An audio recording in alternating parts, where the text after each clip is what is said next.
Welcome back to Daytona here, the second race, but the first points race for the UpperEdge Racing London Recreational Racing Series.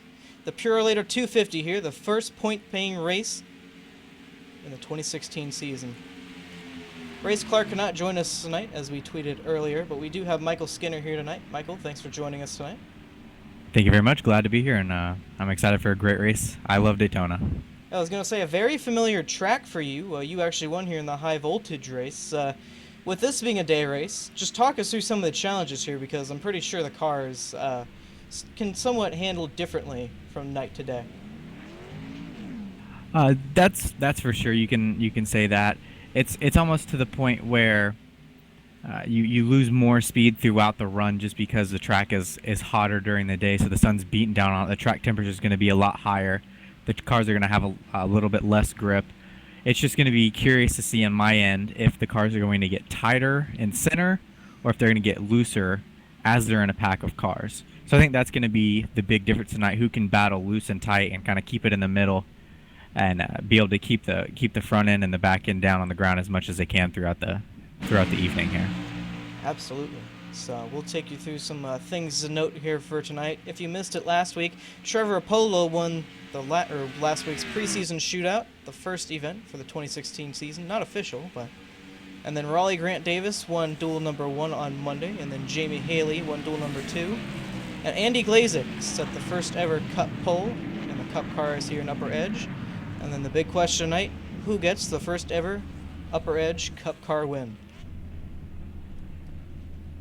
Should be an interesting one here tonight. So before we get going here, let's talk to the man who won duel number 1. Grant, you got us? I do. All right. Well, you won duel number 1 here earlier in the week. Talk us through how the car is feeling tonight and what are the chances looking like we could see that 24 in Victory Lane tonight. I really like my chances tonight. Practice has went very well. Off-season testing has went very well. I like the track conditions tonight. It feels very racy. I mean, we're going to see some tire wear throughout the run, though. It's going to start pushing tight. It's going to get really interesting. But we're starting up front. Track position is going to be key. So I'm looking to be very aggressive to stay up the front. In the past seasons with the Xfinity car and the truck cars, they're much different, but the same principles apply to restrictor plate racing. You want to be up front. And also, I mean, there's not really a safe place to be, but at least if you're up front, you're leading laps, and people know you got some speed. So that's our plan tonight, just be very aggressive. Yes, absolutely. And one question I do have, does the track feel any different from when you raced on it earlier in the week in the duels? Yeah, there's a little bit less grip. I noticed during practice runs, we went with my teammates in RBR racing. We went 25, 30 laps. It starts pushing tight. There's still a good bit of grip. I mean, the temperature is not that high. There's some wind playing a factor in it too. So it's certainly different. But I feel like all 3 lanes can actually get going tonight. The other night during the duel, which there's a lot more cars tonight also, you had to go to the bottom if you wanted something to happen, unless the outside could outnumber the bottom. And I feel like with these weather settings, we can really get multiple lanes going, but it still feels like the bottom and middle, that's where the most grip is for sure. But I feel like that middle lane is going to be a big factor in the race tonight. That's where you're going to see some big runs coming through the middle. All right, well, good talking to you, Grant, and we look forward to seeing you on track and possibly in Victory Lane tonight. All right, thank you. Have a good night. All right, so let's see if we can track down duel winner number 2, or duel 2 winner. Don't believe Jamie Haley. No, he had disconnected earlier, so we'll see if we can get a chat in with him later here. But while we have the time, let's go through our lineup, shall we, here tonight? Both were set from the duels, but they did have qualifying to determine who got the pole. So let's go through that. As we said earlier, Andy Glazik is the first Cup car pole winner here in UpperEdge. And Austin Hartenfels will start second, and that's row number 1. And starting in row 2, we have Jamie Haley in third and Raleigh Grant Davis in fourth. Michael Lariah is going to start 5th, and Corey Hoover 6th. That's row 3. In row 4, we have Walker Thomas in 7th and Tom Story in 8th. Row 5 is going to hold Michael Fennelson in the 9th place, and then Chris Wright in 10th. In row 6, we have Joe Lawrence in 11th and Jacob Adams in 12th. Row 5 is going to hold Bradley Burke in 13th, and then Jamie Dyson in 14th. Excuse me, I believe that was row 7. In row 8, we have Ryan Dyson starting 15th and Sean Powell starting 16th. Row 9 is going to hold Michael Thompson starting in 17th, and then the preseason shootout winner Trevor Apollo starting 18th. In row 10, we have Adam de Blasio starting 19th and Joseph Tice starting in 20th. Row 11 is going to hold Jason Thompson in the 21st position, and then Shane Terrian in the 22nd position. In row 12, we have Nick Massey in 23rd and Carl Shedd in 24th. Row 13 is going to hold David Ankeny in the 25th position, and then Matthew Moose in 26th. And rounding out the grid in row 14 is Caden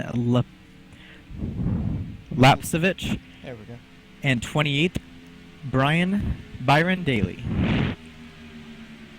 So it looks like we're going to be missing about 6 of those cars, as we have 22 so far in the session. As we head back to the track. That's a cool view right there on the track. Should be a good view here tonight. So as we look at the practice times as of right now, it looks like Thomas Story currently in first. Then you got Ryan Dyson, Chris Wright, Jacob Adams, and David Ankeny. So last time we were racing here at Daytona, well, at least on Full Throttle TV, it was under the lights, as we mentioned before. Now it's during day, so should see a lot more, I wouldn't say aggressive racing, but a lot more slipping around, lot of sliding, as Raleigh told us earlier. And while we have the time, I'm going to try and chase down someone here. Alright, let's see if we can talk to the lead owner here, Ryan Dyson. Ryan, you got a copy? Yeah, I got you guys. Alright, figured we'd just chat with you while we had the time. So, first points race here tonight for your 10th season. Any butterflies tonight? What are you looking forward to? Nah, no butterflies. I think, we've been around doing this for quite a while now, so I wouldn't say there's any butterflies, just more excitement to get this season going. Alright, and with the dual races, that's what set the field here tonight. And with the Cup cars, does it feel any, well, obviously it's going to feel different, but how different, I guess, is how I should word that. Does it feel with the Xfinity cars that you guys have been running for so long? It's, we're at Daytona, so Daytona's kind of Daytona. It doesn't really matter what you're in. You just kind of got to ride around, bide your time. It doesn't necessarily make much of a difference as far as the car's concerned. I'm more looking towards next week when we get to Atlanta. Obviously, Atlanta's a really hot, slick track no matter what you're in, but then you add the extra horsepower with these cars. I think we'll really separate the boys from the men there, and that's more than what I'm looking forward to tonight. Just looking, hopefully, to keep all 4 fenders on it when we get to lap 100. Yes, sir. That should be a fun race, to say the least. So we'll let you go and possibly see you in Victor Lane, but we wish you a good night. Thanks, guys. Alright, so we're looking about T-minus 10 minutes here until we get cars on the track and green flag racing here tonight. So, Michael, any expectations here tonight? Should be a fun night for racing, or should I say day, as we were under the sunshine here in Daytona Beach, Florida? Well, it's actually interesting listening to both drivers that we've had in the booth up here. They have two completely different strategies. One wants to keep the fenders on it till the end and, bide his time, where Raleigh Grant wants to be super aggressive and try to stay up front, no matter the costs. So to be curious to see how those two strategies play out at the end. They're both extremely fast. They're both extremely experienced. My biggest concern is when it gets down to crunch time. Raleigh said that top line is going, or the middle line, he said, is going to be extremely fast. Exactly how are they going to make it fast? Are they going to have to start bumping off each other, or is it just going to be kind of slam drafting? what's the situation going to be, and is that where the accidents are going to start coming from, or is it going to be from the bottom line trying to keep up with that top and middle groove? What they're going to have to do, start hitting each other and pounding each other in the corners, and see where that leads. That's going to be my biggest worry and concern tonight, is what happens when those tight race cars start getting side by side with each other coming down to the checkered flag. Yeah, and if last Thursday was any sort of precursor to this race, we did see the bottom line was the most preferred line. We saw guys try the top, but really didn't get anywhere unless you had a lot of cars behind you. There's just a couple cars who tried to make that work. Most notably, I believe Evil Motorsports made their way up to the front that way. So, interesting to see as we were watching a little pack of four there with Raleigh Grant Davis leading that, but they're going to pull down pit road. So, from what we know last week on fuel mileage, it's going to be about 30 to 35 laps. That's going to be about the fuel tank here. It's a 100-lap race here tonight. So, sounds like it's going to be at least a 2-stop race for me. Yeah, I believe that's 2 or 3. I believe that might be 3. Trying to do the math in my head here real quick. But we should see some cautions here. However, the guys didn't really last week, get too racy until about halfway, maybe 20 laps to go. They saw the typical Daytona move of holding the bottom line and just kind of run around, bide your time.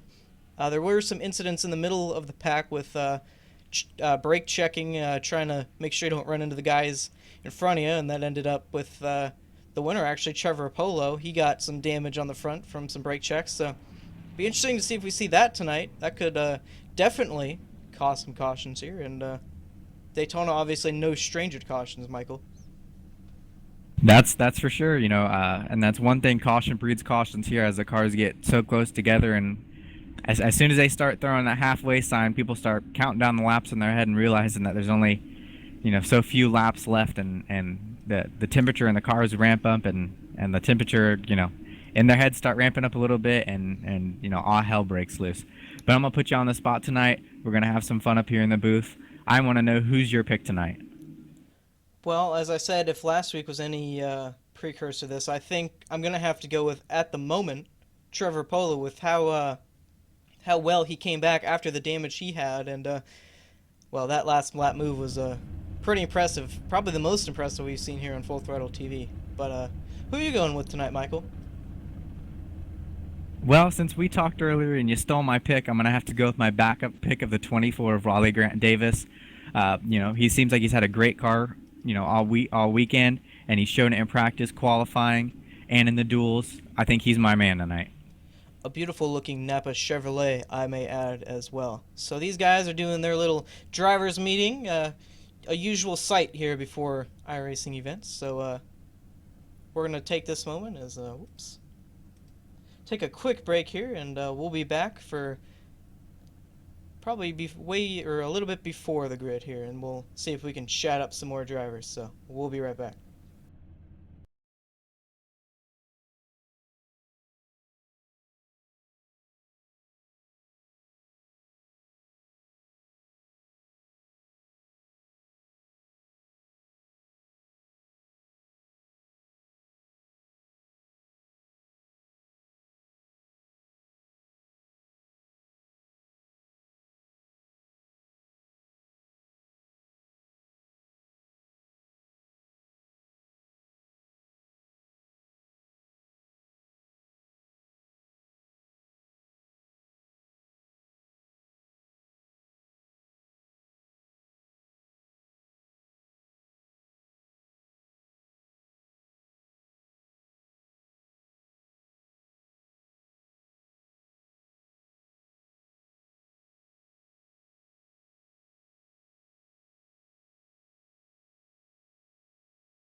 And welcome back to Daytona. Cars are just here now taking the grid here for the Purolator 250 here at Daytona, the first points-paying race of the UpperEdge Racing Landon Recreational Racing Cup Series.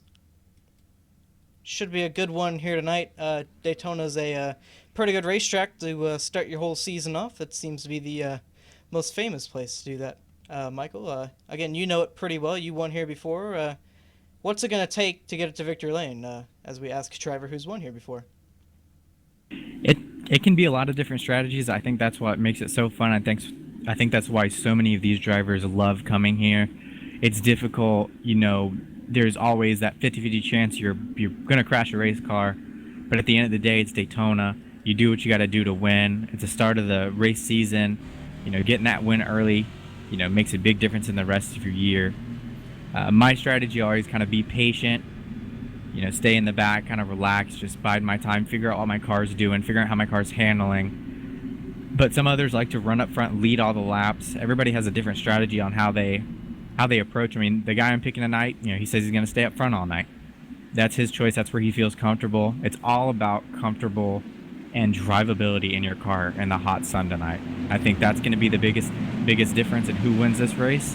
And I think it's going to come down to a teammate here. I think, you know, what teammate and what car you have behind you is going to help, you know, figure out who's going to win this race. Yes, sir. That's one good thing about Daytona. Some guys choose to run from the front, and then some guys choose to be a little bit cautious and run towards the back. But eventually they all get back together, and that's when some issues can start taking place. But I don't imagine we'll see too many cautions here, or too hard of racing until maybe around 20 laps ago, if, like I said, last week's race was any sort of idea what we're going to get tonight here. Do have about 40 more laps here than we had last week, so that'll probably play a factor. I say probably, and it will. But I imagine, this is my prediction, these guys are going to run on that bottom line right where that 32 car is, and probably see Andy Glazek run up towards the front here probably all night. That pole sitter car seemed to always do well as the green flag is out, and we are green for 100 laps here tonight. Good start by Andy Glazek there. Jamie Dyson right alongside. Excuse me, that's the 29 of Austin Hartenfels. Looks like a very calm start at the beginning there, and it looks like the top side actually has a run here. Might get him down the backstretch and see if the 29 might be able to clear the 32 getting into turn 3 and 4. Right now the 29 dealing with the 24 of Raleigh Grant Davis. Still 2x2 down the back straightaway. And we already see some pushing from the 24 of Raleigh Grant Davis on the 32 of Andy Glazek. You wonder if that's going to be a big issue with overheating and how much tape he has on the front of his car for later on in the race. Yeah, that's an interesting point to note too, is how long you can really push. However, with these Gen 6 cars, I know there's a little bit of a bubble in the as the 32 of Andy Glazek will lead the first lap, but a little bit of a bubble as well, the 24 has proved me wrong here. He's pushing right through it, but on that back bumper, can't always quite get to the back bumper, and that should help with airflow a little bit. But we're already proven tonight that that bubble might not be a thing in this race. Well, there's a bubble there per se, but once you kind of dip that about half the car, about the right front, once you get that some clean air, the car in the back really sucks up, especially if it has help from behind. Just sucks right up to that car in front, and you can start bumping and pushing a little bit. The problem there is you got to be real careful that you don't swipe back and forth, because that might just turn the guy in front of you and might end both your races early. That's also the same goes for the left side. You can stick the left side out and push him there, but that's definitely the place you do not want to push tonight. That is the most dangerous. You'll spin him a lot easier. But I'd like to see here, as the race progresses, if the leader in front has a collaboration with the guy in second that he's pushing, to let him see the bottom just a little bit and to let him get some air. So we're coming around to take lap 4 here. The 32 of Andy Glazek, excuse me, still leading here. So far has led all the laps here tonight. The green flag just flew. Night's still young. You could see a lot of drivers back and forth towards the lead. That outside line trying to get back up to the front. The 44 of Michael Lariah trying to get up there, but As you can see, only 4 cars there. Is, I think, in the preseason shootout, that 4-car train did not work, as he's got a 5th car there. The 41 of Sean Powell. And you can kind of start to see here, Justin, a strategy start to form on who's going back and who's going to keep up front and stay with their track position. As you notice, the 19 car there, maybe you think he was pulling out a line to maybe kind of get out of the mess. Maybe he sees something he doesn't like. But for right now, it's extremely tame. Everybody's giving respectful distance. And I think that's going to lead to a great race near the end. The more cars you have, the better the finish is going to be. Well, we were saying, Colin, they were actually 3 wide for a bit on the backstretch entering 3, but that's sorted out. As now we still have a 4-car line there on the outside. And again, I don't think once these cars find a hole, they'll probably slide in and probably ride around for a bit until we get a bit later into a run. It's kind of it's a long way to go here tonight. I mean, 95 laps to go. That's an eternity at this 2.5 mile racetrack. No need to put her in the fence or to put her in somebody's back bumper on lap 5. So it's all about patience. Everybody wants to get to the front, but it's just the understanding, the realizing how many laps you have left, and just sort out your car for right now. So looking through the field here, don't see too many cars except for the 66 of Jason Thompson. Should we see a pack form in the back, Michael, trying to stray away from the main one there, when do you think is go time? What lap number? Not so much a lap time more than a seconds number. All of these drivers kind of have a rough estimate of how many seconds that a line of cars can come back from. Mine is probably about 12, maybe 13 seconds behind if you have a big group of cars that as long as you stay together and you push and you stay in a line, you will eventually catch lead pack before the end of the race. But I think if you wait till halfway and you're 15, 16, maybe 17 seconds back, that's going to be cutting it really close, especially with pit stops. You guys might have to try something different. Maybe if the front guys go 2 tires, you go no tires. But for me, a safe different distance is about 10 to 12 seconds if you're going to lag back. But there's always that possibility of it going green, and that's something that you got to consider when you make that. And it's also, you got to talk to all the drivers around you to understand that that's a situation and that's what you guys are going to do. Something possibly wrong there with the 66 of Jason Thompson. You saw in that wide angle, he kind of ducked down below the yellow line, so not sure what's going on with that 66 machine. Looks like he might be possibly. Thought he was going to be running down pit road, but he's going to stay on track. So, however, when we get a caution, as we have a lead change here, the 24 of Grant Davis on the outside. That outside line is caught up, and I guess Grant saw that coming. Yeah, we see that aggressive nature like you said he was going to have tonight. The biggest thing about the outside lane is it takes strong cars. It could be 3, average cars, and the top lane won't go. But if you have 3 or 4 great race cars up there, especially a great leader, then that outside line will move like crazy. One thing I do see here right now is there's not a lot of side drafting. When we get later into the race, you'll see them, kind of bounce back and forth between the top lane and the lower lane, just to kind of separate themselves after they get each other on the quarter panels to kind of slow each other down. That's when all the mayhem and all that stuff's happening, is when they start, doing that in the corners, and they start kind of lowering and lowering and lowering that groove for the lower cars like the 32 and the 33 there. Grant Davis officially led that lap, so the 32 of Andy Glazik will lead all but 7 laps here tonight, out of 9 so far. You see one car falling from the outside pack there. That's the 51 of Bradley Burke, so wasn't able to hold on to the 12 there, so possibly find a line, or either that or go all the way to the back.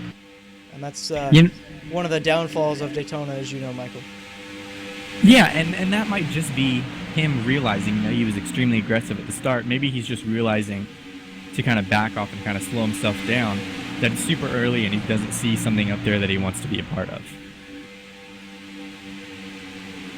Luckily, he finds the hole. Almost got in the nose there of the 41 of Sean Powell. It was awfully close. So he'll slot in, and currently 14th as of right now. But we still got a long ways to go. Only a coming to 11 out of 100 laps so far, so plenty of time to make up ground. And Justin, I believe the 66 of Jason Thomas actually has some major right side damage. I don't know where that came from or what incident occurred, but it's some massive damage. Yes, sir.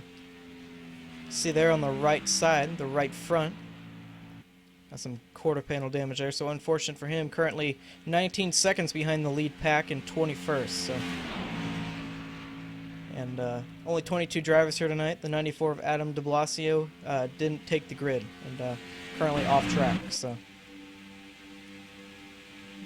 that's about 20 cars in that lead pack. So still a fair amount of cars under a blanket there. As you can see that outside line starting to fall back just a little bit. But with only 4 cars back there now, looks like a small little pack trying to form back towards the back there, trying to make their move up, the 19 and the 14. Yeah, it also looks like there's actually second high groove. Yeah, that's about 2 or 3 lanes back there with the 19. He's kind of bringing up to the. I wonder how much that's going to change the dynamic up here at the front as you see the 37, the 20, and the 11 right there in the middle of the corner start to move up. Just as Raleigh Grant predicted, things are going to get a lot tighter as the cars become a lot tighter. And as quickly as that outside lane formed, most of them go back inside. Grant didn't lead that lap, but it was awfully close. Side by side still, trying to get in front of that 32. Like I said, it's all about patient and being aggressive at the same time. You know, they realize that it might be way too early, but they just want to get out there, you know, and they stick their nose out there, see what's out there. Because you got to figure out what your car can do and what it can't do. That's the only way you're going to make adjustments and kind of learn as we have a change for the lead and second place. Ooh, and almost a little bit of contact between the 33 and the 32 right there in the middle of 3 and 4.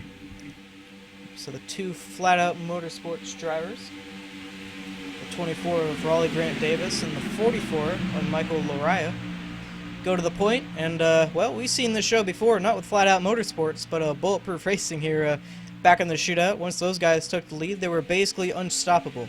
Could see the same thing here, but could be a whole different show as the 18 of Walker Thomas was able to successfully get in front of the 32. That 18 car looks strong.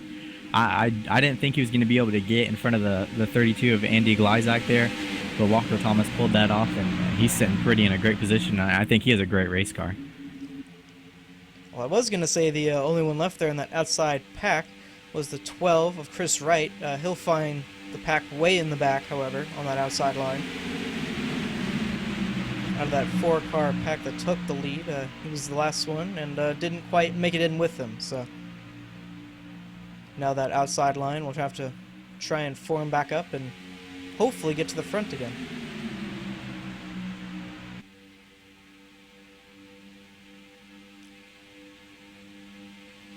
It looks like the 18 of Walker Thomas is either peeking or trying to get under the 44 there. You're wondering if he's just trying to keep it cool or if he's just looking for a spot to pounce. Well, as you said, it's fairly early. I'd imagine he'd probably just stick his nose in there for air. I don't know if he'd try and stick his nose in there this early, but it can be dangerous. I speak from experience. Not every time will the spotter call him down low there. Exactly, and you know, tonight we're not in the driver's seat, but we have been before, and we know both sides. You want to be aggressive. You know, it's what you feel at that moment, and if you have a gap, sometimes you got to take because you never know what's going to happen around the next corner. The last time Walker Thomas was in this situation, had teammates in front of him and behind him. Now he's a lone wolf up there for Evil Motorsports, but making the most of it right now. 16 laps. It seems like. Oh, go ahead. It seems like, yeah, I said it. I was thinking. It seems like the Evil Motorsports team are actually. They have 3 different strategies. You have one up front, one in the middle right now, 2 wide, and then another one laying back and being relaxed and being calm. So it's going to be nice to see if they ever get together, what strategy they're actually going to keep. You know, hopefully they all meet up at front and they can all get those Toyotas out front as they're the lone Toyotas tonight. But we're going to have to see how the strategy for each one works out, as each one seems to have a different idea on what's going to work.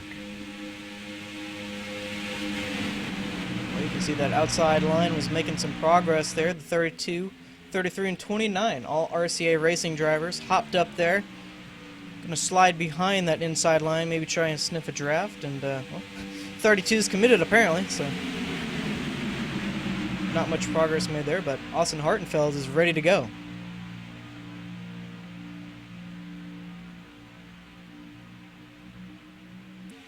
.37 up there, I believe, is a teammate as well.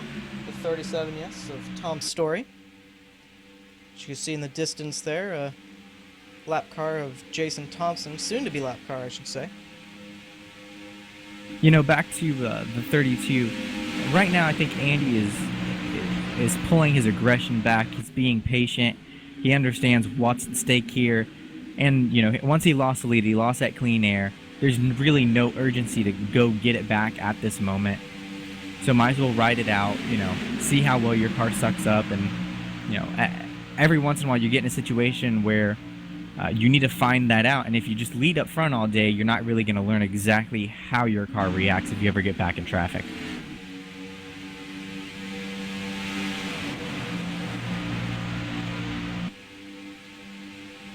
It's pretty interesting to see all these guys out of the corner. They have to snake it around the corner to try and get it back down to that yellow line. Some guys trying to peek out, possibly for a little air, and some guys staying right tucked up to the back or to the car in front of them.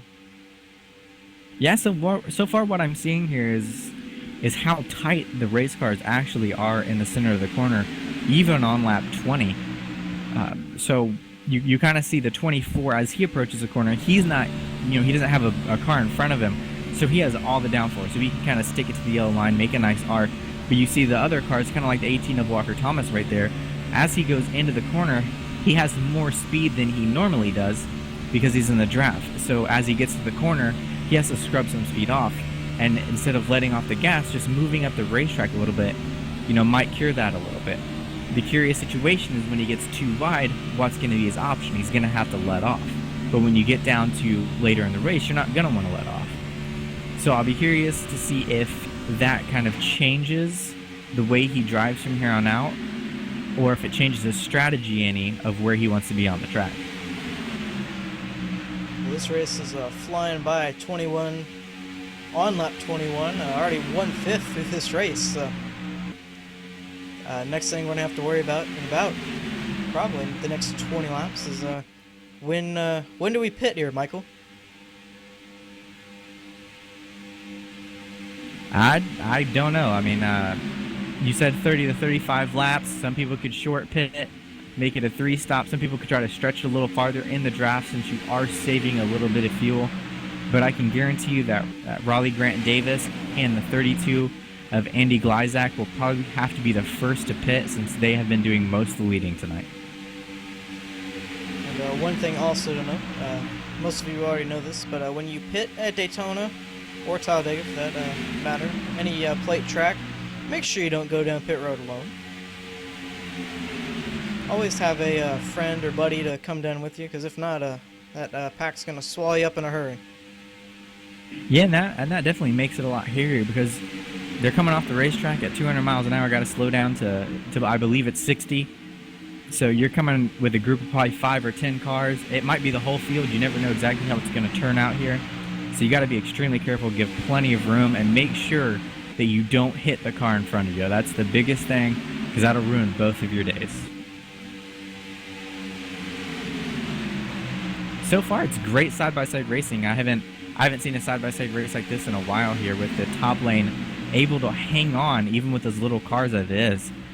So this is a great race tonight. They have this weather perfectly, and they have the cars tuned up great. And I can't wait for the finish of it. It's going to be great.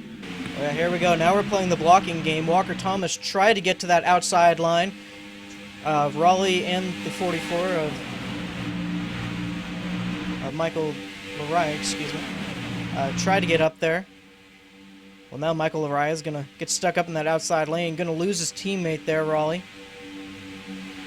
So that'll put Walker Thomas up to second there on that inside line.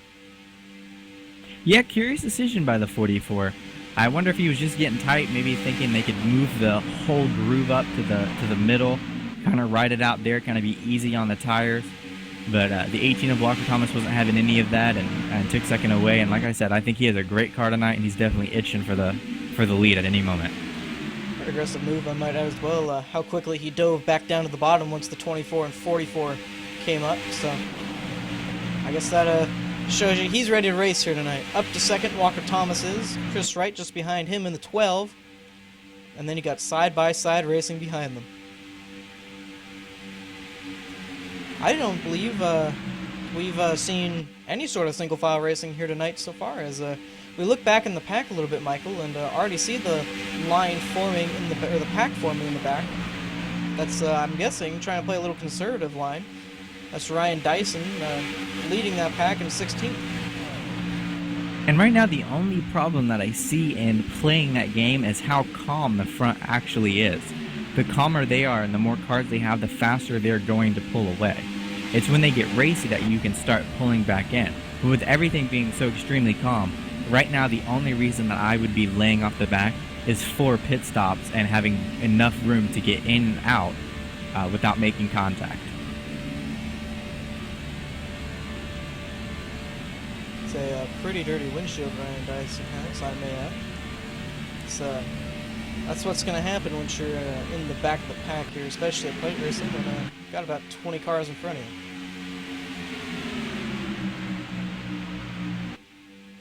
So I believe, well, here we go again. 18 of Walker Thomas going to try 32 of Andy Glazik. Or, excuse me, that's a 12 of Sean Powell going to go with him. Excuse me, that's Yeah, the Chris 18 looks extremely strong tonight. I mean, almost making that move by himself just with the run he had. But I want to point out how strung out the field is getting. As they get closer to pit stops, they all start to realize it, and they all start to kind of gang up with who they want to be. Unfortunately for Walker Thomas there, as he tries to make the move, they're going 3 wide. Yeah, 18 couldn't quite clear the 24s. Now it's going to be 3 wide. The 44, Michael Laraya, is going to go with him. Try and get him back up to the front. And now Chris Wright's getting shuffled out. Yeah, that really hurt the 12 there, unfortunately, as he was helping the 18. He thought he was clear, but he wasn't. So now it's getting a little racy, and now it's, like I said, now it's a better position to kind of be back in the back as the 24 goes up the block. Are they going to make it 3 right here as the 18 goes all the way to the wall? Well, very aggressive blocking here, and we're not even halfway yet. That's kind of surprising me. I didn't expect it this early, but... Yeah, you can definitely see who the most aggressive drivers are here tonight in the 24 of Raleigh Grant Davis and the 18 of Walker Thomas. They want to be in front. They want to lead the most laps. They're here to win, and they're going to do everything they can do it. In the 44, a flat-out motorsports driver, teammate to that 24, trying to push the 18 by him, or just riding behind him, Michael? Right now, I think he's pushing him moderately. You know, he's not banging on his bumper. He's not, but he's just keeping him out front just enough to keep his position. He's doing what benefits him the most at the moment. But right now, the 18 of Walker Thomas is in a tough spot because he doesn't really have a teammate in the group that he's running in. So is he going to fall back, Justin, to the 14-4 pit stops of Michael Finn-Lawson to get in there, or is he just going to pit with whoever pits at the moment? Well, it's probably going to have to be whoever pits with him at the moment here is that outside line kind of got strung out there. But as we said, you don't really want to go in alone. You want to have some sort of friend, whether that be 1 or 2. So Walker Thomas trying it again. But with the 18 clearly being so strong, would it benefit the 14 and the 18 to go in together and have the 18 kind of help the 14 get to the front at this moment? Because the 18 is flying through the field. You know, he did it on the high side. He's doing it currently on the high side, just waiting for that, you know, that clear from the spotter. You know, he's got to start thinking towards the end of the race who his best friend is going to be. And I can guarantee you it's not going to be any of those Chevys up there. Well, yeah, I was going to say, you got to think of it this way. I mean, Walker Thomas is sitting up here currently 2nd, and his teammate, Michael Fennelson, is currently sitting 12th. So, I mean, go in with your teammate, you're going to lose a lot of positions here. So, I'd say just try and maybe work it out with Grant or Michael. And Oh, looks like we have some 3 wide action here in 3 and 4.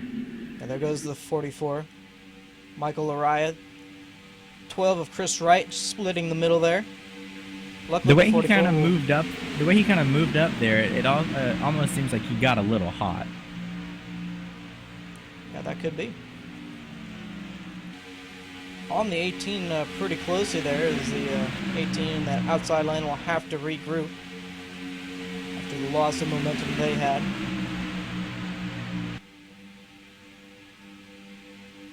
So Such good two-wide racing here. You know, like I said, everybody's being so patient, but you know, also being aggressive.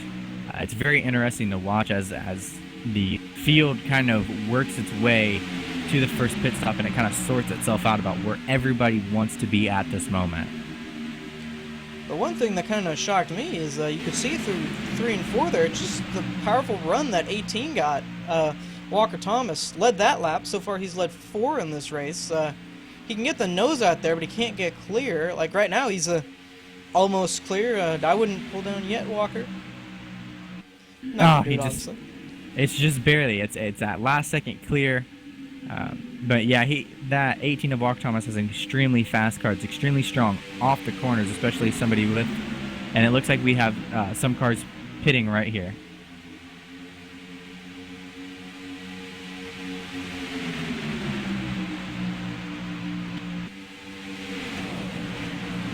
Yes, we do. That was the 30. I believe that was a radio call, was it not, Michael?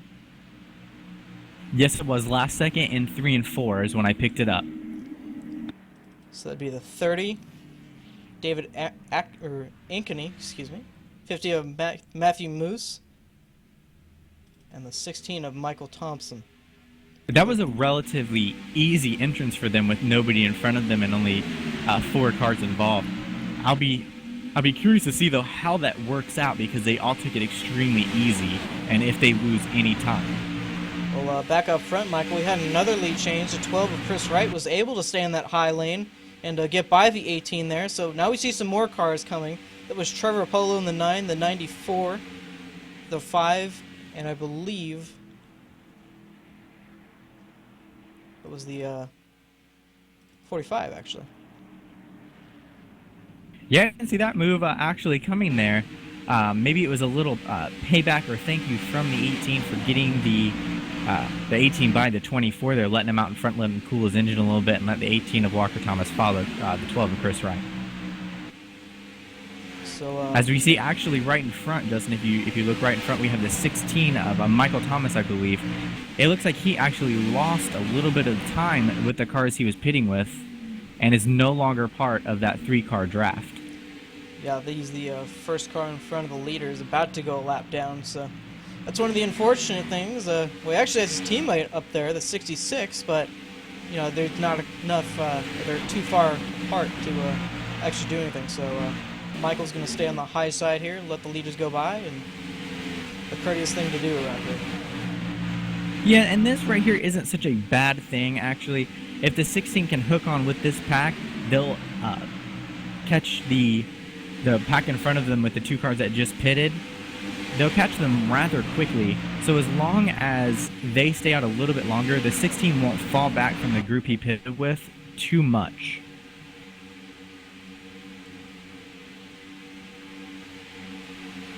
So the 2 Thompson Motorsports drivers will go a lap down here. Fortunate for them, 66 had some early issues, and 16 obviously lost some time on pit road. So this pack's going to be a little bit separated until we all get down pit road, and then I believe it'll all sort itself out. We'll all be back in one pack here, Michael.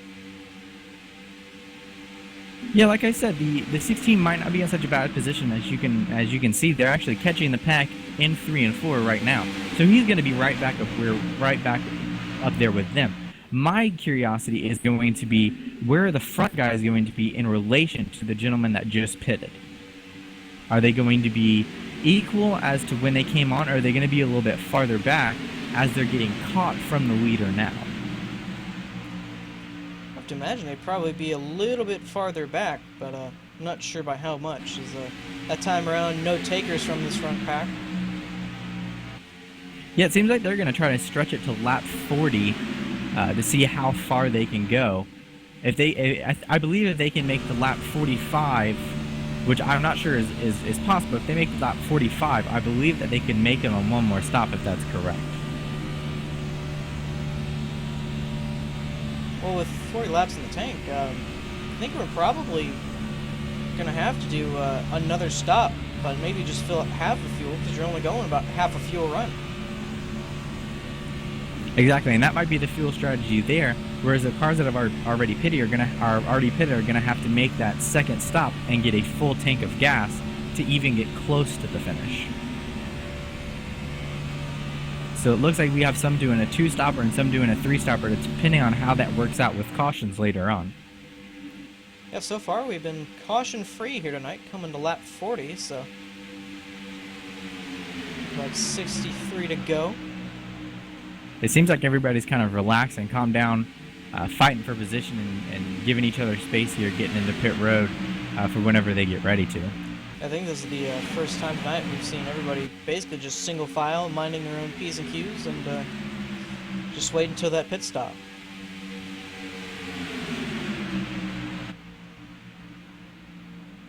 Yeah, it looks like Michael Fennelson in the 14 actually hung onto the back of this pack right here. So he's not too far back of where the 18 is right now. So they might, they'll all come together, or they're going to split this group in half, but that's going to be extremely dangerous if they all come down at once. I think one of the hardest things to do here, Justin, is to get on pit road. I don't know if that's how it is for you, but I know it's extremely challenging for me. Well, actually, surprisingly, not for me, but I know for a lot of guys, this is going to be the hardest pit road they have to get on, just because you're going just about 200 miles an hour and you're slowing it down to about 60. So, gonna hope not to slide the tires, but I don't think that really makes a huge difference here at iRacing. Still single file, just hit lap 40, so these guys have hit their window. Not sure how long they can keep going here, but just have to wait and see when the first taker will duck down. I see most of them are actually going to be coming down this time. I have the 44 pitting, the 12 pitting, the 18 pitting, the 51 pitting, and I believe the 28 and the 24. Not the 24. Well, about half that pack is going to pit.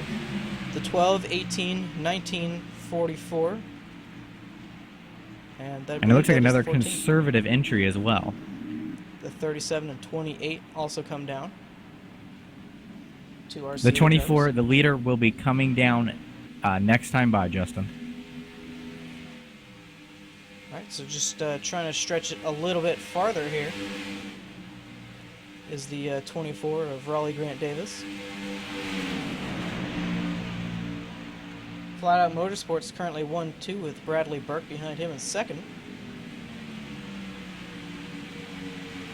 As now they're all coming down. Third two looked like he struggled just a little bit to get all the way below the O-line, but he'll make it down. Yeah, I think there he's just giving all these other drivers enough room just in case something got a little crazy. As I see 2 or 3 of them lock the front, right front tire up there. I was going to say crazy. They're about 3 wide on pit road, given it's 60 miles an hour. But not sure how you're going to make it to your pit box in that way. But they'll all make it. As now we're going to have to wait for everyone to cycle around and get this pack formed up again. And this is such a hard pit road not to speed on at 60 miles an hour, especially when you're 3 wide in a situation like we just had there, Justin. Is you got to remember to stay at that 60 miles an hour. Now I'm curious to see, they can blend here off the pit road. I'm going to see where they come out in front of that group that already pitted, because it looks like they might actually have the advantage here. Yeah, here they come. They're coming around like a freight train. It's the 5 of Joey Tice, or Joseph Tice. 94 behind him. 45 looks like he's ducking out of line. I say that. Now, Justin, are those going to be the leaders? Those when we go back, or right there, that's the lead pack with the 5 leading. So Joseph Tice is going to take over the command of this race. So to me, it looks like tires mean a lot more than track position at the moment, because I didn't think so, and I don't think you did, that pack would be, what is that, 2 seconds out in front of the leading group of cars. Yeah, I mean, I think it was probably due to those cars pitting late, and maybe this group just doing a better job of staying together. But interesting to see. It's good for Joseph Tice, though. out front here. I'm basically just going to ride around, and I don't think it'll be too long here before the... well, I say that as we go back on the pack, they're side by side, so that's going to make it even harder to catch back up. Yeah, it looks like we also have a few cars back there with the 14 of Michael Finlayson and the 29 of Austin Hartenfels. They look like they're struggling to keep up with the pack at this moment. Yeah, basically just clinging for life here. I don't think that 29 quite has the draft off of Michael Finlayson yet, but possibly maybe a drop back for him and get him back up there. Alright, so just approaching halfway. We're going to take a quick break here, and you won't miss anything as we're going to go side by side. We'll be right back.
Welcome you back to Daytona for the UpperEdge Racing or UpperEdge Racing Purolator 250 here.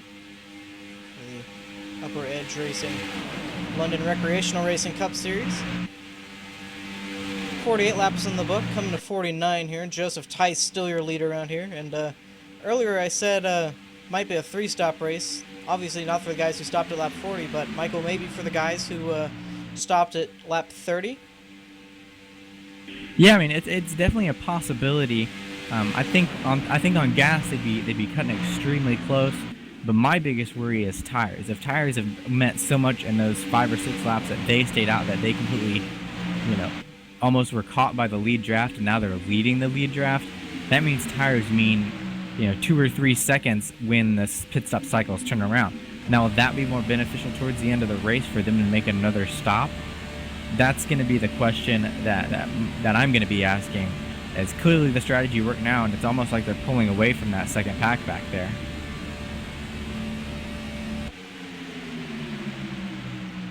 Yeah, about the top 5 up there in the front pack. Then you got 6th through about 10th there.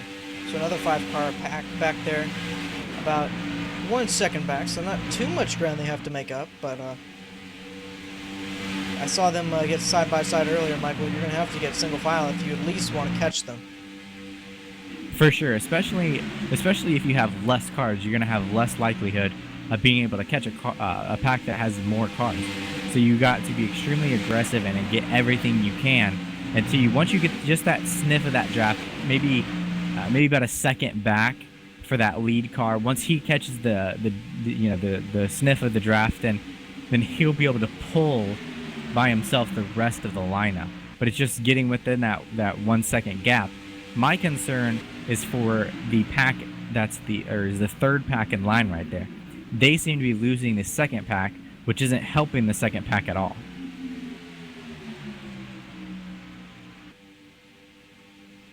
Yeah, that's the third car pack back there with every pack over here looks about 5 cars in length. Car dropping back, trying to get a number on that. I believe that was it's the 11 there of Jamie Dyson. He's actually lapped down, so he's just kind of clinging to that line. And the problem here, Justin, is all these people have the strategy worked out, and a caution will throw it all out the window, and everybody will be back on the same page, and it'll be go time. So just waiting for that caution if we have one. If we don't, it's going to be extremely interesting on how all of this actually plays out towards the end. Yeah, we only have about 48 laps to go, and as you said, no cautions yet, so it's a very clean and green race so far. I think the only car with any significant damage here is probably that 66 after some contact with what I'd have to imagine was the wall. Yeah, if my calculations are correct, and they probably aren't, but I'm going to say it anyways, the top group right now, if this plays out and it stays green the whole way, will have about 6 or 7 more laps on their tires than the group that's in the second group led by Chris Wright right now. So how much are those 10-lap tires going to be worth with, say, 10, 15 to go? Yeah, I know tires here can fall off in quite a hurry, especially when got old ones on. It's not going to grip the track very well, Michael. You know that all too well. So it's a bit of a strategy game, because I know probably towards the night race don't really have to necessarily take tires, but day race, that's part of your strategy, and probably will add up to how much fuel you put in the tank here on this next stop. And how many tires? Are you willing to gamble on 2 or no tires if this goes green? Or even 4 if people are that bad on handling. It seems like that first group right there, actually, Justin, is starting to fall apart a little bit. I'm guessing probably because of handling as the tires start going away, and the second pack is catching them, every lap by probably at least a second. Yeah, Chris Wright is now on the back bumper there of the 50 of Matthew Moose. So that pack is now formed together. Now it's going to be a question of when does the pack behind them get towards the front here. 51 of Bradley Burke leading that. About 3 seconds behind. I'm actually glad you bring that up, Justin, because this right here is the perfect opportunity for that third and maybe even the fourth group, if they have a chance to sniff on the third group. This is the third group's best chance, led by Bradley Burke, to get up there. As these cars run side by side, it slows all of them down just a little bit. And as long as the third group stays in line, then they will slowly and surely catch the first and second groups that have now formed into one massive group here. It looked like the 12 of Chris Wright there got a little loose entering 3, and that screwed the whole line up. So now it's just 2 cars left on that outside line. As you can see Walker Thomas move up to 6th. So he's making up ground.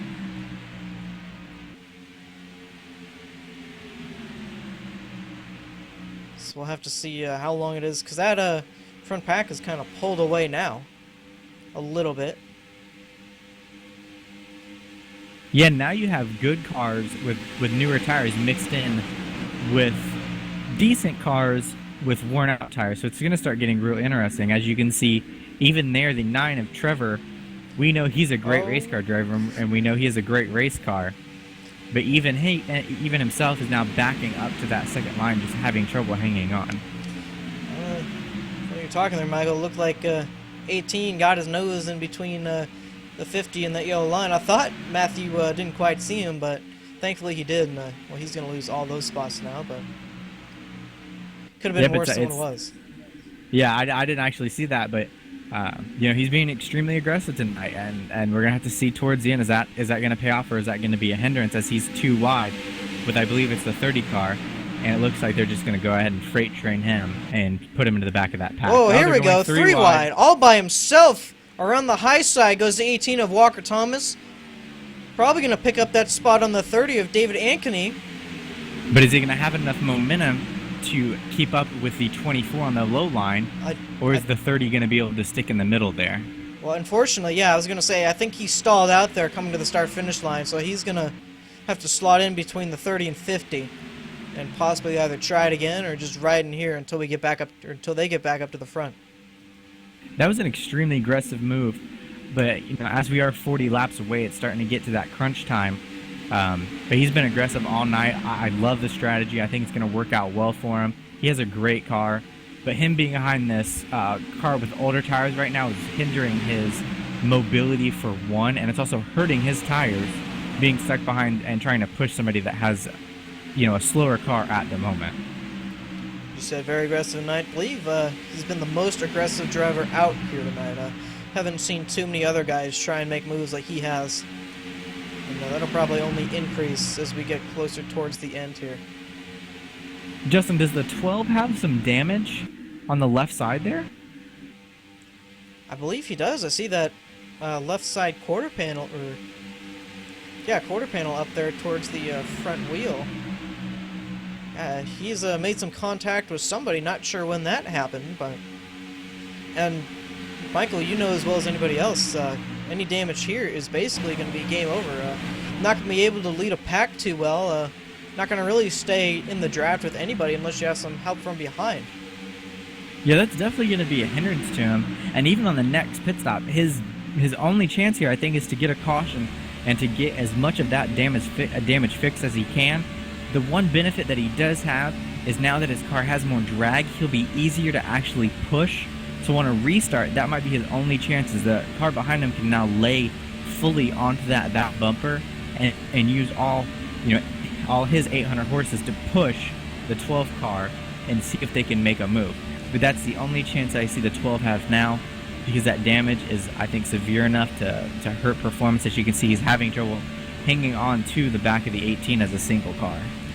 Yeah, riding inside, you can see a better look at that damage. It's really only the left side, but it's so up in the air, it's basically a parachute. Yeah, it doesn't matter what corner it's on, really. Any blemish here in that race car, the teams work all winter long to finally massage those cars, and any ding, dent, and all of that, that's going to hinder the performance of that car that they sat there and built all winter long. So it's an unfortunate event. I didn't see what transpired there. But it's definitely some heavier damage than I was expecting for maybe a door-to-door ding. Got some movement up front. The 41 of Sean Powell and the 24 of Raleigh Grant Davis trying to get up towards the front there. Sean leading that outside line. As you can see, Justin, like I said before, the 51 and his group of cars there with the 51 of Bradley Burke and the 33 of Corey Hoover have now slowly caught the pack in front of them. So now if they're probably sniffing the draft So now, eventually, I say probably within maybe 6 or 7 laps, we'll just have one big front pack. Yeah, no. I think the key there was just trying to stay single file for as long as you can, because we saw that those two racing up front, those two front packs racing side by side, it let the other packs catch up very quickly. So that's probably a driver's best friend, Michael, when you see the two drivers in front of you racing side by side. Oh, that's a sight for sore eyes, let me tell you, especially when you're in the position that Bradley and his whole train was in. You know, you're basically just seeing those front cars kind of drive away or maintain the same distance. So it's almost like as the laps tick away, you're watching your win. And your chance at winning at Daytona, it's slowly evaporating. So when those guys started racing side by side, I'm pretty sure he got on the radio and told everybody, you know, stay in a line, push, push, push. This is our chance to catch back up. And here they are. And like I said, in a few laps here, it'll just be one massive pack. Yeah, Michael, here we go again. 4 drivers peeling off into pit road. The leader, Joseph Tice, comes down. The 94, Adam de Blasio. Trevor Apollo in the 45. Trevor in the 9, the 45 as well. So these drivers right here, Justin, that are in pit road now will have to go 35 laps, 34 laps on this set of tires to make it from here. That's a ton of laps on the tires. I believe the other cars won't come in for another 5, 6, maybe even 10 laps. So as we saw there, the tires slowly caught them. And as they start getting more and more racing and racing with each other, that's going to hinder their ability to stay and be aggressive. So I'll be anxious to see as we get down into the latter moments of the race, if that's going to be the cause of our first cautions, old versus newer tires. 18, 12, 19, 29. Oh, 29 did not go in, but pretty big pack as well comes down. 37 in there as well. And this is actually very surprising, especially on the 18 side here. You know, he did not pit with the amount of cars that I thought he would have. So I think this is actually going to hurt him, especially as the pack that just pitted goes by them. So that's very surprising that he pitted so early to get on newer tires. To me, that's very strange with the amount of laps that he could have went. I wonder if his car was handling exactly like he wants. What's going through your mind right now, Justin, on why he would pit with a different group of people that he pitted with before? Well, it could have been with the pack he was in. I'm not sure what you heard on the radio, but it could have been, you know, really his only shot at coming in with a pack. So that could have been one of the things there. He's actually riding behind currently, in position, not on track. His teammate there, Michael Fennelson, currently 9th and 10th. But yeah, it's interesting to see him come in about, 5, 7 laps early. Yeah, that's extremely surprising, but it also looks like more cars are coming in this lap. So maybe they saw what that front pack did earlier and realized that having that track position out front is more important than those new tires. Later in the race, I'm not too sure how that's going to play out, as these cars are going to become extremely, extremely evil in the center of the corner, especially when you have a car on your outside trying to pull the air away from it as it is. So Sean Powell, currently the leader of this race, still has to make a pit stop. We know the guys who came in can make it on fuel now, so long as they took full tank. As you, Michael, keep alluding to, tires, it's going to be a challenge, to say the least, holding on to those machines. So we'll just have to see how that plays out. Yeah, and another scenario here is the drivers up front could, take a few less seconds of fuel, maybe 2 or 3 seconds of fuel, and get new tires. So they'll have new tires, track position, and they have enough fuel to go to the distance. It's if you want to gamble on that. So they could win it all here, but I don't see a lot of them changing their fuel strategy from putting, more fuel in. That would be a situation if you were. Oh, we have a wreck. The 44, Michael Araya. The 30 as well. David Ankeny, excuse me. I don't think anybody else was too heavily involved in that, but first caution of the night comes with 31 laps to go, and And they both were having such great runs too. That's unfortunate for both teams. We'll have to go back and look at the replay, but it almost looks like a situation where the 30 had gotten under the 44 just a little bit, or maybe was trying to get on the bumper, and the 30 kind of came down not knowing that he was clear or not clear, and just turned the 44 just a little bit. Oh, yeah. Got right on that left side. One thing you alluded to pre-race, Michael. Don't really want to get too hard on that quarter panel, and well, unfortunately, that's going to take one of the Flat Out Motorsports drivers out of it. I was just going to say, Flat Out Motorsports currently 1-2, and looks like one of their cars is going to be knocked out before we can get to the checkered flag here tonight. It looks like the 50 was involved as well. Yeah, he had of Matthew Moose. He hit he was the starter of that wreck. I think he has some damage on the front end. Just a little bit, not too bad, but I wouldn't... Question here, is everybody going to pit, or are those drivers that just pitted going to stay out? Well, currently the leaders had not come down pit road, so this is their this is probably going to be their final stop. I would imagine. Should we get another caution, may come down and get new tires as well, but... Do we have a lucky dog on this caution here, Justin? I don't quite, no, we'll have to see who comes around here. I believe the 11 of Jamie Dyson is probably going to be the receiver of that lucky dog. Yeah, because I noticed him fall back a little bit, but I wasn't sure exactly what lap he was on. But that just puts another car up in the mix with 39 to go. You know, who knows, or 29 to go. It's starting to get to crunch time, and who knows what's exactly going to happen. All right, well, with this being the first caution, we're going to take this chance to get a quick break in, and then we'll be with you until the checkered flag here. So we'll be right back from Daytona.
Welcome back to Daytona for the UpperEdge Racing London Recreational Racing Cup Series. The Purolator 250 here.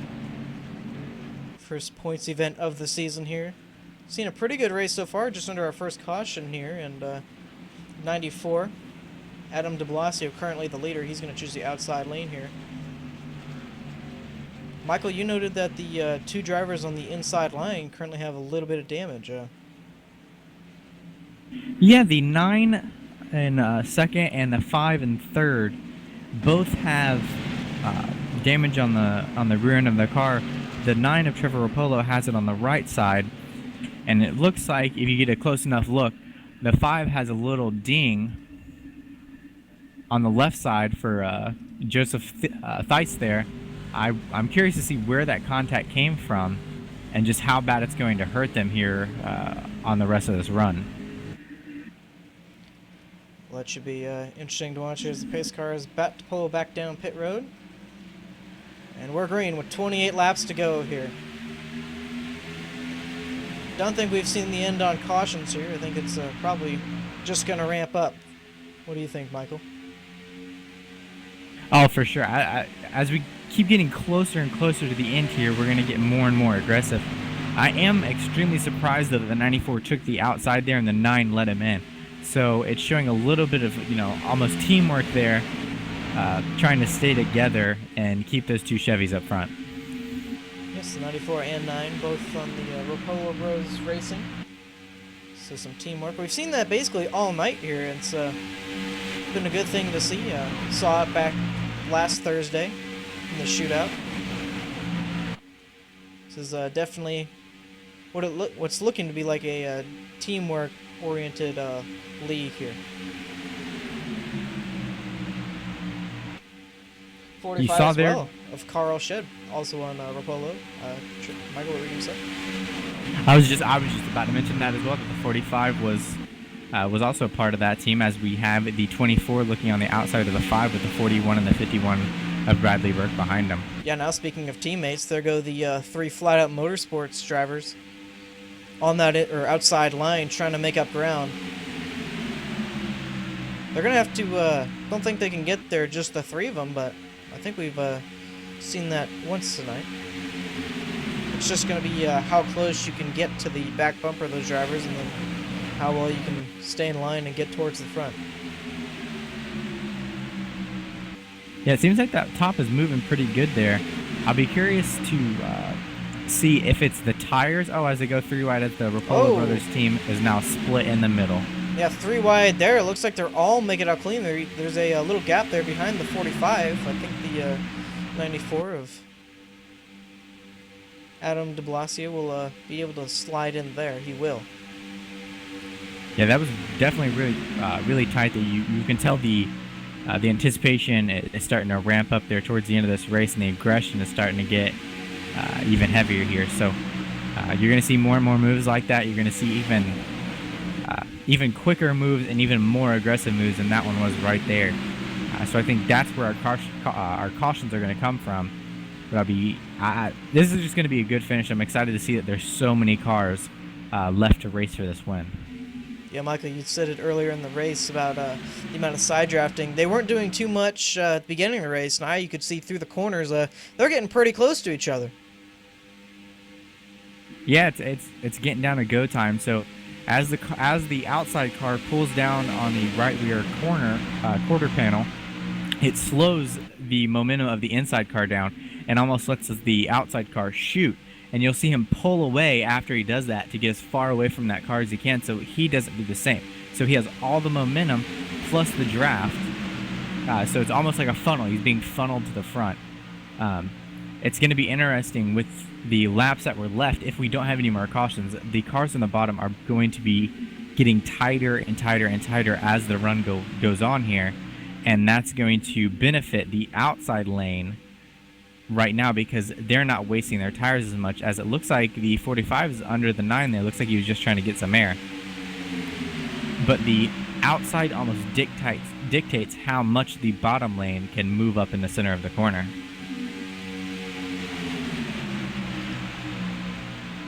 It's coming around to take 22 laps to go here. I'm surprised that outside line is still sticking pretty strongly. They do have 4 cars in that line. Walker Thomas was able to get up to him. Yeah, and it has 2 of the best cars right now, and actually pretty good positions with the 24 leading and the 18 pushing, and having, you know, cars that have been around all night, but not necessarily up in front leading the laps, you know, in the middle. So they're able to push and pull, maybe even slower race cars. Looked like that 45, possibly the 9, had some 2 tires below the yellow line there. Didn't advance their position, so no penalty there. Just a little interesting line there. Yeah, I think the 9 is trying to give the 45 some breathing room, just to be able to see, because it's so hard to see getting in these corners, especially as you get later in the run. You start worrying about looking in your mirror, looking in your side view mirrors, listening to your spotters.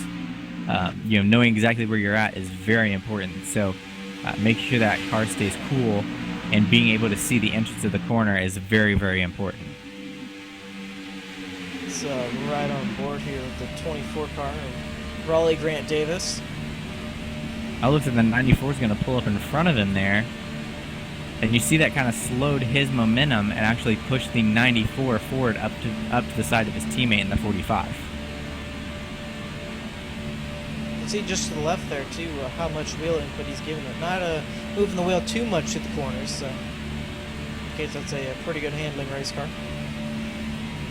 I'd like to actually see, if we can, Justin, maybe pan to a car that's on the lower part of the racetrack in the corner and see if there's a big difference in the steering wheel. Well, let's ride on board with the 45 then of Carl Shep. Currently behind his Rapolo Bros Racing teammate, Trevor Rapolo. To me, it looks like he's having to put a little bit more wheel into it. Still not too much, though, which I'm actually very impressed with, which means he has a great handling race car for the position he's in. But as the tires start to wear, you'll see that steering wheel start going a little bit, a little farther to the left there, you know, as it becomes more of a handful and have to grab more of a handful of a wheel. And that's where the outside lane will be able to dictate where the 45 and the 9 and all of them can go in the corners.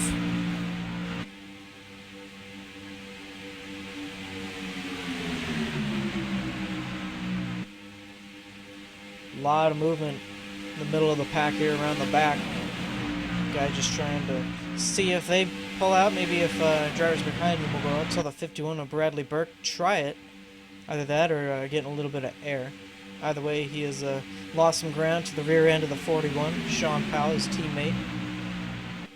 I'm a little surprised here the 18 of Walker Thomas hasn't made his way back up to the front yet, because we saw early on that he could almost put his car wherever he wanted to. So it's a little bit of a shocker that he hasn't up there as the 29 kind of blinks out a little bit, because now he's back there with his teammate and they just seem to not be able to make any moves at this moment.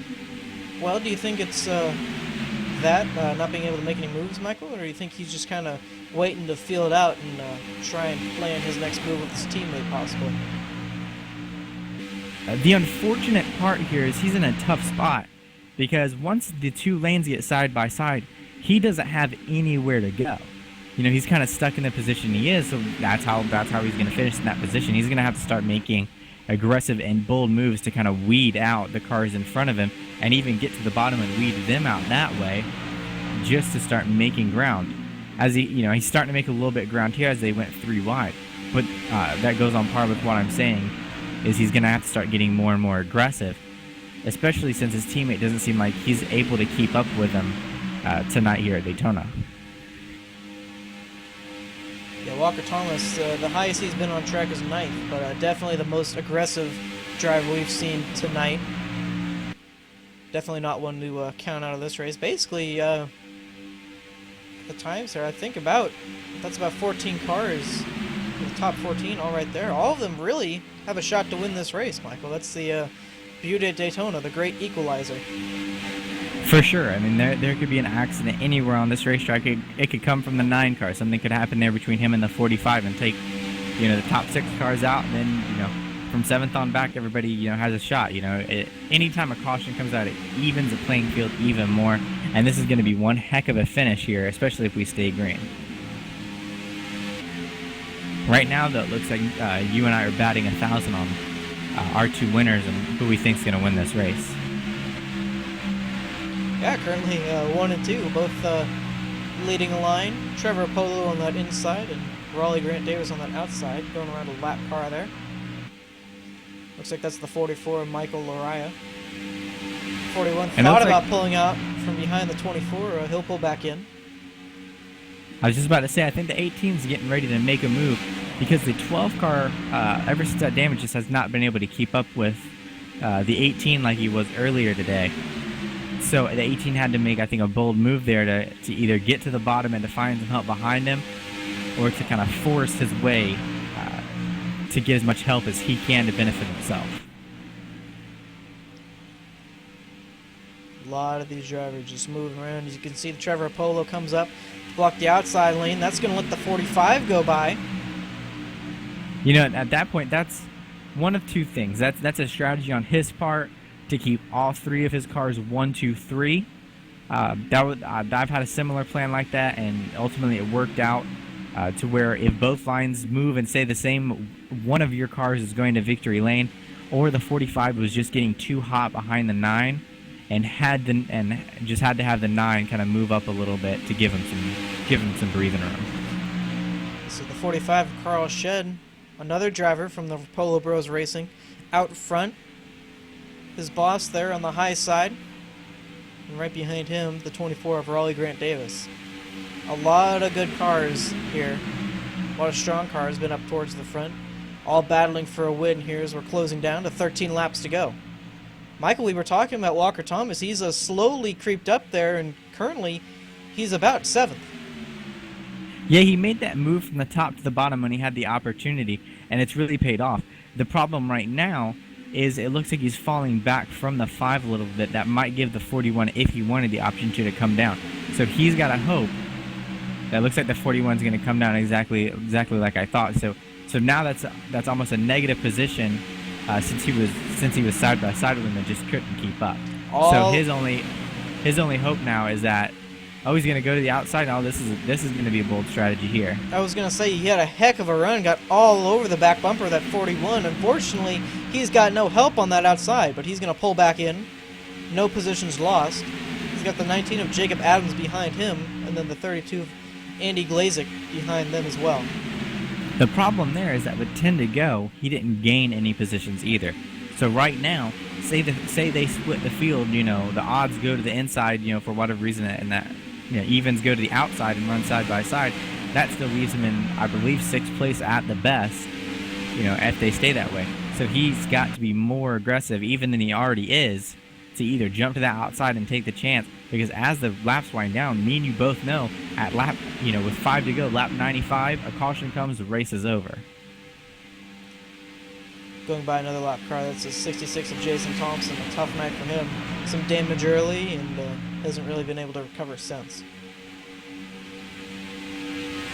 So far, though, with 10 to go, it just does not look like anybody has anything for the Rapallo brothers team up in front there. Yeah, 1, 2, 3, 4 as of right now. So definitely playing the team strategy here and just ride along, waiting until the end of this race. As you said, Michael, the one thing we're going to have to watch out for is 5 laps to go. Should we get a caution, this race is over. Yeah, so right now, if I'm in the driver's seat, I'm looking at it as right now we have 4 laps to go. Because at any moment, like you said, the caution can come out, and that ends the race no matter what, if it's lap, 98, 96, and it doesn't really matter. Once lap 95 comes, the race is officially over. So you got to start making your move and can't just wait until the last lap. Just because of the unknown of not having the option to restart. It looks like the 18 and the 24 are going to the outside here. Well, here we go.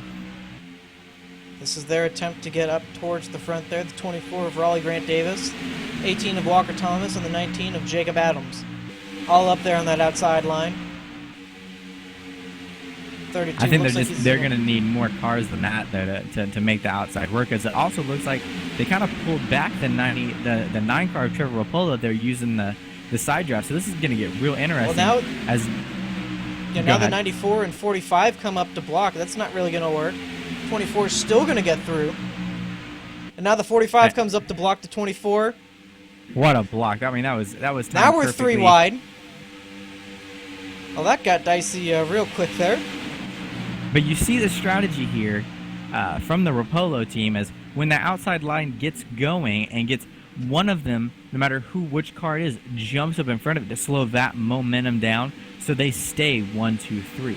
Now, I'm curious to see how long the 24 and especially the 18 put up with that until they just start laying the bumper and make something happen. 45 Carl Shea going to go back in front of his teammates, going around the lap car there, Matthew Moose. 8 laps to go so far. You got about 5 cars up on that outside line. The 45 Carl comes back up to block. Raleigh went Oh, look like they real stacked high. up a little bit there. Yeah, the 24 wasn't going to have any of the 45 going up there, so he went even higher up.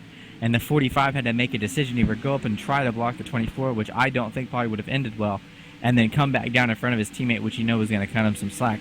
But unfortunately, that's backed up that bottom lane, so now the 24 can now side draft off the lead car of the 45, which is always the place that you do not want to be if you're in second and third on the bottom line. Seems like the outside line there kind of just stalled out at second on track. Not really able to make up too much movement. I think there's just a bit too much movement there. However, they seems like they got them all lined up now and making another run at it. Yeah, it all depends kind of the lines they all take. As you see the 19 and 18 kind of float up, that's obviously going to hurt them in the corners.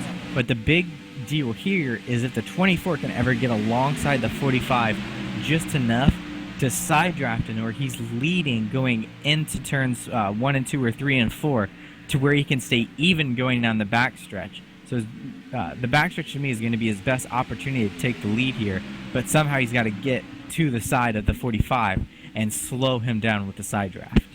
Saw that there in turn 2. The 41 almost came up and just about got his teammate there in the 51, Bradley Bird. With 6 laps to go, the 24 making another charge at it at the quarter panel of the 45. Just can't really get the momentum. He just doesn't get far enough. Yeah. He doesn't get far enough up there to really make it work. Now here I think is his best opportunity, but the 18 has to stick with him, and the 19 needs to get a perfect run at the perfect moment, and they might be side by side when they cross the checker flag next time. I think what happened there was the 45 kind of got disconnected from the 94 there, and that let the 24 and 18 get a bit of a run. Now they got the whole outside line there. What can they do now? Coming around to 4 laps to go, it's we're in the danger zone as the 24 finally gets clear, and we have some contact there. Into the wall. Will Walker everybody Thomas save was it? One of the best cars was put in the wall by the 45 there. But it's not over. That's unfortunate. Looks like we had the 45 fighting back there. This is getting good, Justin. I wouldn't count that 18 out too quickly here. Now we have a fight for the lead. 45 of Carl Shed trying to fight back on that outside line, and they're going to get turned. Wrecking the pack, and the 24 hold on to it. Who is the leader there? Who was leading? I want to say it was the 24 car of Raleigh Grant Davis who was the leader there. He held on to it as we have a pretty big wreck in the back of the pack. Yeah, but if the caution came out as the 45 was spinning in front, then he's technically classified as the leader. Now, Well, is it going to give him the spot back? We've seen that happen before. We're going to see who gets the lead here, and then we'll go back and check the replays. I want to check exactly who is the leader right now. They're going to have to catch the pace car, so let's go a little bit farther back here to see what happened. That started with the 45, as you saw. Carl Shed tried to come down on the 24. Maybe, no, a little bit of contact from the 19 there, and that kind of just led everyone into the wall. It's pretty hard hits here. And unfortunately, you can see there in the middle of the screen, Walker Thomas, such a strong car, and unfortunately, he's going to end it smoking.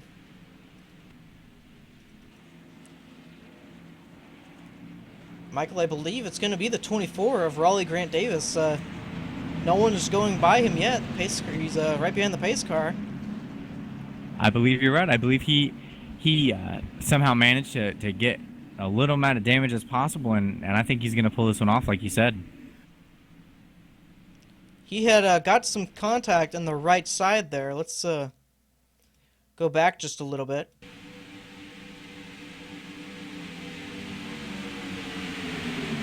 Right in the blimp here. This is going into turn 1.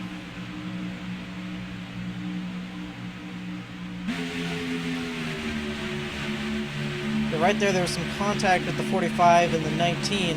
Gets hit in the right side quarter panel, but what a beautiful job he does saving it.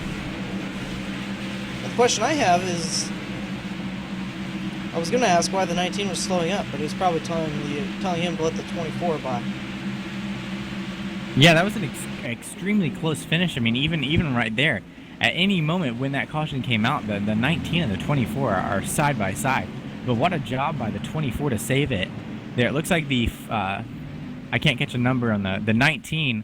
Looks like he just got into the back of the 45 there, being a little too aggressive on that left side, and like we had that earlier caution before this, just another situation where he just turned him straight into the 24. But that's unfortunate for all these guys that had a good shot at winning. But like I said, the race is over with 3 to go, and they wanted to make their moves early, but you always got to remember that caution ends it. But a good win for Raleigh, in the 24. He definitely earned it. Had a great car, and he was super aggressive, and that's what it takes to win in the super speedway. And unfortunately, Raleigh's just 1 lap short. Well, actually, no, I say that, and he's going to be good to go. He's going to take the most laps led here tonight. At the end of it, it's probably going to be with 23 laps. With Joseph Tice going to be taking him second with 22 in terms of laps led. All in all, this was an amazing race and an amazing finish. It's very rare that you see the outside as strong as it was today. So that was great to see. The weather was perfect. The cars are great. The drivers did a great job. Unfortunately, it ended under caution. It ended that way. But it only ended that way because the drivers could be so aggressive on the outside and hang it out there and give it everything they could. Everybody wanted to win this race. But unfortunately, only one can. The 24 pulled it off. And, he's going to be excited to do donuts in the Daytona logo and take it to victory lane. Yes, sir. Just has to make it around one more final time here. Shouldn't be too hard. About 80 miles an hour.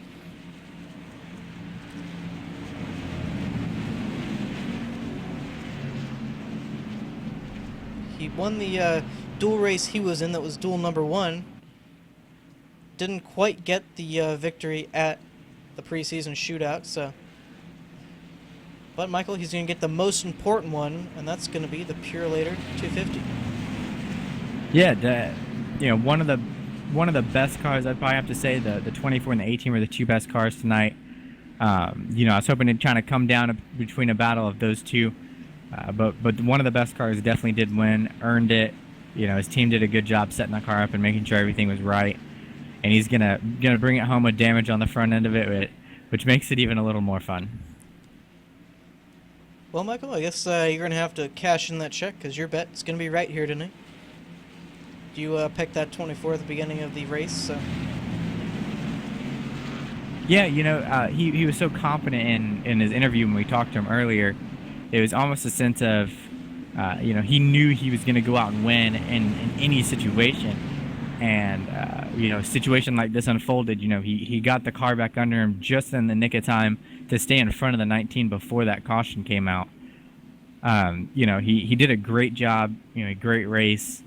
Had a strategy that was a little different than some of the people, and he drove his way back up to the front. He earned it. He did an amazing job, and congratulations to his team. Yes, sir. Takes a checkered flag. Raleigh Grant Davis is going to win the Purolator 250. Little bit of a bump there from the 19, congratulating him. 19 of Jacob Adams is got one car smoking back there. That's the 28 of Ryan Dyson. Whole front ends off of that car.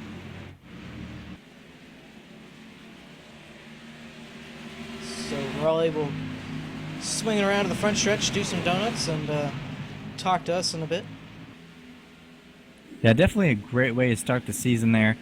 It's unfortunate for Rapallo Motorsports. They seem like they had it pretty well in hand there. Almost the last probably 30 laps with them running 1, 2, 3, 4, I believe. But sometimes it just doesn't work out, and I think the better car kind of just slice and dice through them. Especially, I believe they had newer tires as well, and sometimes that's just how it ends up. Could see a lot of congratulations going to Raleigh. So he'll get to the start-finish line here, and then it'll burn him down.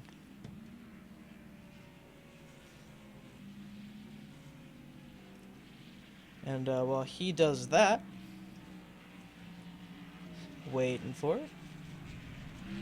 As you said, Michael, he's gonna go right for that sign. No better feeling. Now you gotta go tear that up. I mean that's that's been a tradition for years, and it means something when you've earned the right to tear up that Daytona logo. It means you brought home one of the hardest races to win all year, one of the most unpredictable. It's a great accomplishment, and I can understand his jubilation in that, and I'm extremely excited for him. I can't wait to talk to him in Victory Lane.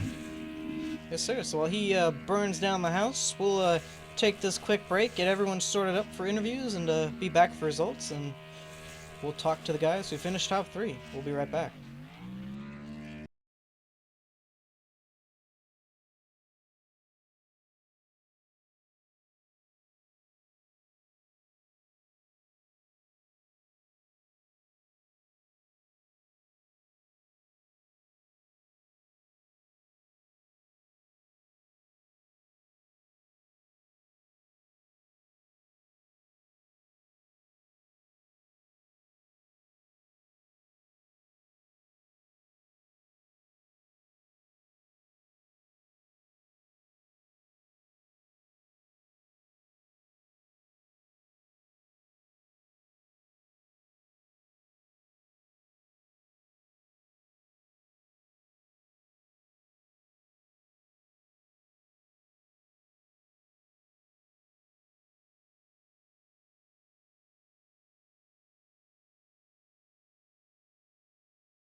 And welcome back to Daytona. Just finishing up events here from the Purolator 250.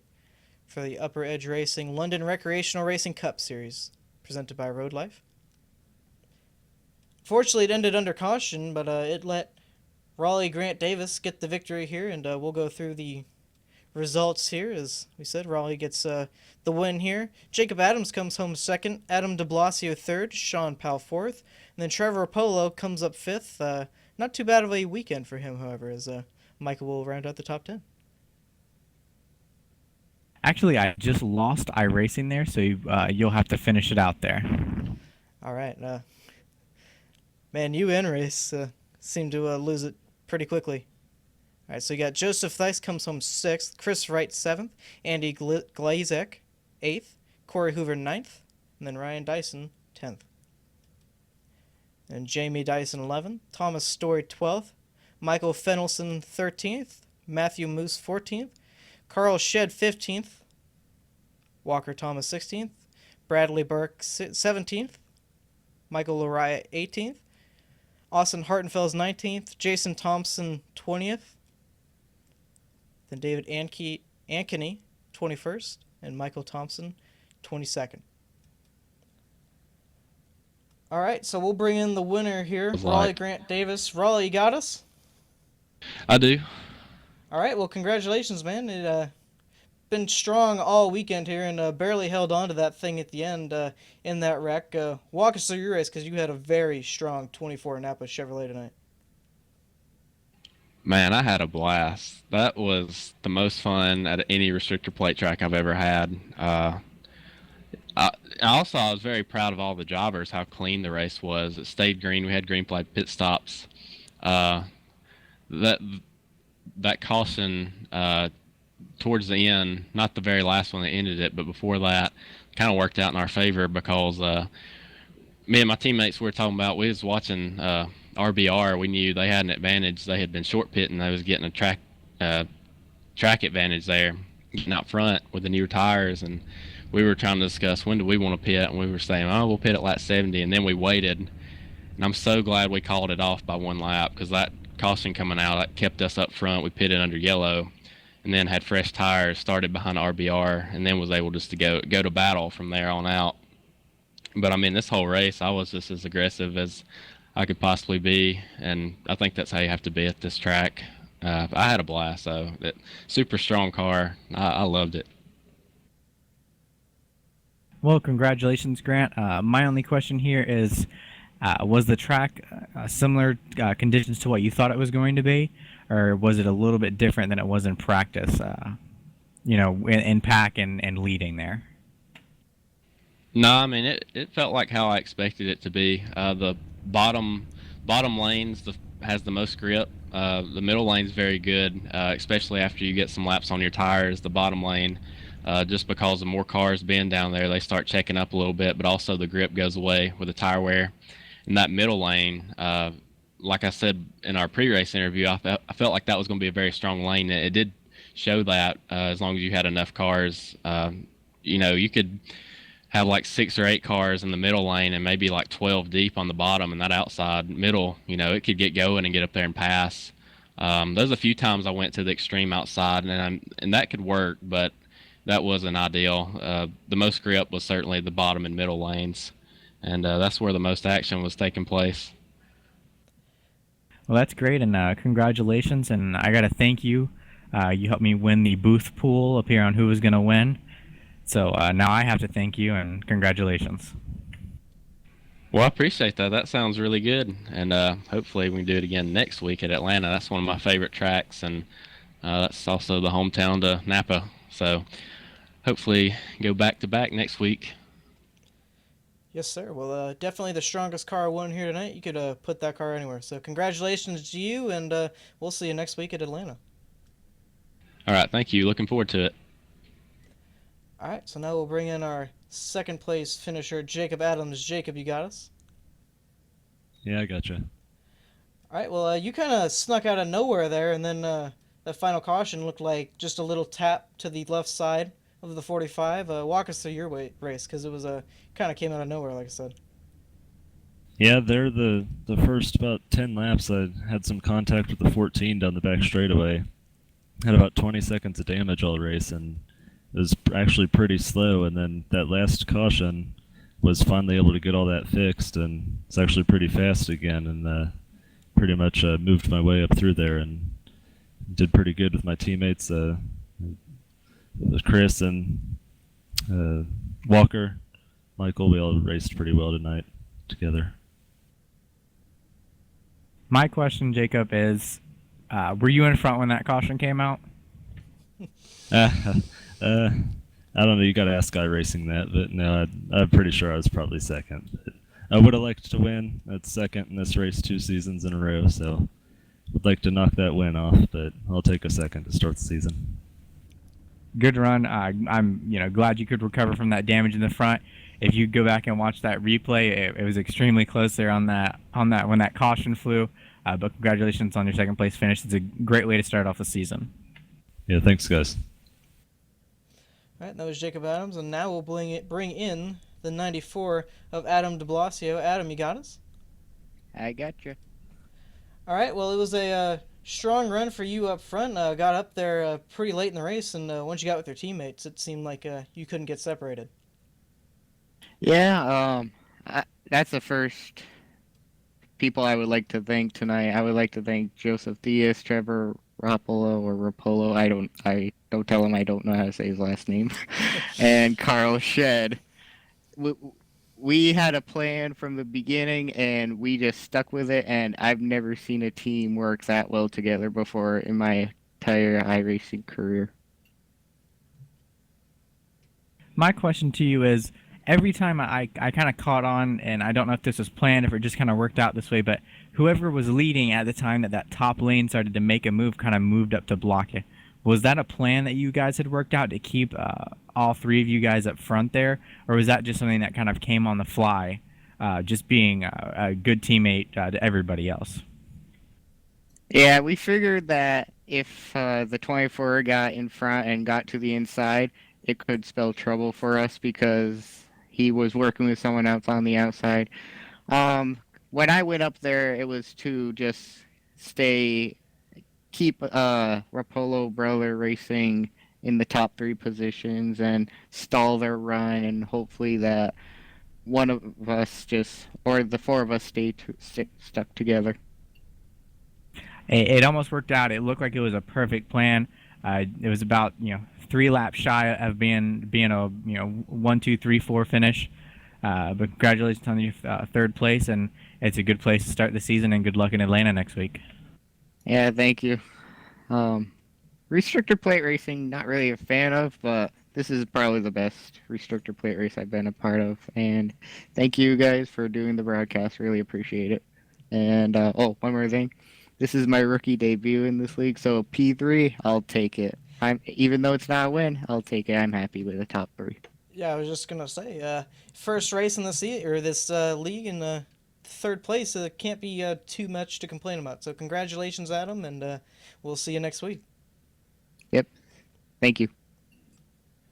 All right, so that'll about wrap it up for us here at Daytona. Michael, thanks for joining us here tonight.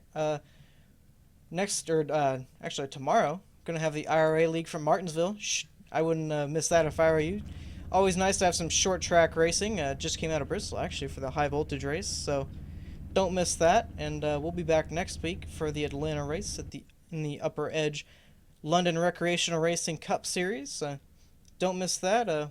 As we said, Michael, thanks for filling in for a race here tonight. Thanks for having me. I always love watching a race at Daytona and calling it. It's a blast. It's one of my favorite racetracks, and it's always exciting. All right, so for Michael Skinner, I'm Justin Kolb. Thanks for joining us here tonight, and we'll see you tomorrow.